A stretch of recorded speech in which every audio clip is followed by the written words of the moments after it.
ಬಸವೇಶ್ವರ ಚೈತನ್ಯ ಸ್ವಾಮೀಜಿ ಅವರ 29ನೇ ವರ್ಷದ ಹುಟ್ಟುಹಬ್ಬಕ್ಕೆ ನಾವು ಕೂಡ ಹೋಗಿದ್ದು. ಇಲ್ಲಿ ಹೋಮ ಮುಗಿಸಿ ದೇವಾಲಯದ ದೇವರನ್ನು ಒಮ್ಮೆ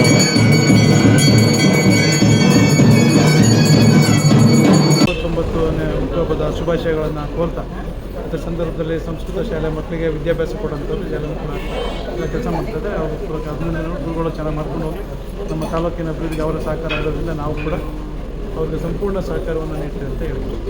ಥ್ಯಾಂಕ್ ಯು ಸರ್. ಮಾತ್ಯಾಯನಾಯ ಸಮಯ ಕನ್ಯಾಕುಮಾರಿ ಧೀಮಹಿ ತನ್ನೋ ಚೌಡೇಶ್ವರಿ ಪ್ರಚೋದಯಾತ್ ಸ್ವಾಹಾ.